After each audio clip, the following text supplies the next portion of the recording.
Human rights in Colombia have long been in the spotlight, mostly because of the country's armed conflict. But attention is now shifting towards abuses like acid attacks. Daniel Kovalik is a human rights and labor rights attorney. He has worked extensively in Colombia and joins us from Pittsburgh, where he is an adjunct law professor at the University of Pittsburgh. Mr. Kovalik, welcome to America's Now. Thank you. Are acid attacks considered hate crimes in Colombia, and how are fair punishments and sentences established for them? Well, they are indeed considered hate crimes in Colombia. There have been new legislation passed specifically to address this problem. It should be noted Colombia has the largest incident of these acid attacks in the world. Over 1,500 women have self-reported such attacks over the last 13 years, and it's believed that many more have been attacked and have self-reported.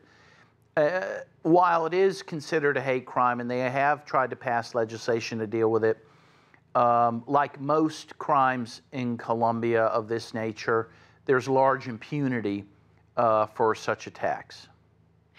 Well, on one side, there is the law, and on the other, the actual enforcement of the law. Are they working? No, they're not working. As I said, it's the country with the worst problem in this regard. Impunity in general in Colombia for human rights abuses is huge. Anywhere from 90 to 100% impunity, meaning that most of these crimes go totally unprosecuted. There is barely, in truth, a rule of law in Colombia, where witnesses, judges, lawyers are threatened, even killed sometimes, for pursuing human rights cases. And so that allows, of course, these types of attacks and others to go on unpunished. Women have been trying to lobby Congress to have better legal recourse when it comes to acid attacks. What steps need to be taken from a legal point of view? Well, I think the main thing is you need to have a rule of law in place in Colombia. You need to have a better legal system that's able to prosecute human rights cases in general. You have to have better protection for judges and for witnesses and lawyers who engage in the prosecution of these types of cases. And frankly, a big thing Colombia has needed to do for years and continues to need to do is to extricate the government from its connection with paramilitary groups. You have criminal groups, these right-wing paramilitaries that hold huge political sway in Colombia. And as long as that is the case, you will not have a truly functioning democracy or a truly functioning judicial system to deal with these sorts of problems. So which countries are leading the charge in fighting this type of crime? Is there a specific nation that has been successful when it comes to prevention, education, policy, and punishment?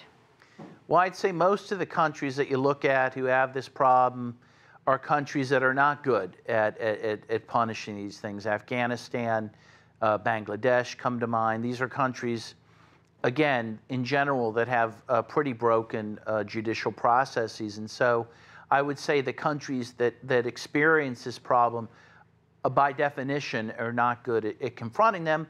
And of course, you have the age-old problem of still these countries being dominated by men, and therefore women's concerns like this being secondary at best. So I think it's a problem that countries have yet to grapple with. Mr. Kovalik, let's turn to education. Is Colombia doing a good job when it comes to raising empowered women and peaceful men? No, I would say it's doing a very poor job in that regard. Again, particularly where a lot of these things happen out in the countryside, you have very little state presence at all, including a lack of education. And so I think that again, in general, the education system is not great. By the way, I have to note the teachers themselves are under attack in Colombia. Many are killed there and persecuted. And so that makes it very difficult to educate people about anything, but in particular about very sensitive issues like this.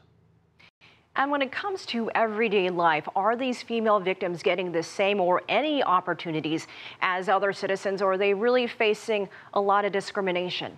Yeah, their lives are largely destroyed by this. It is very difficult for them to find work after an acid attack like this, to continue their same social relationships. By the way, Colombia doesn't have an anti-discrimination law in employment like the United States has, for example. And so you could legally discriminate against people there. So yes, I mean, I think women who suffer this, their lives are irreparably harmed, and it's quite tragic, and frankly not getting enough attention. Daniel Kovalik, professor of international human rights at the University of Pittsburgh. Thank you for joining us on America's Now. Thank you.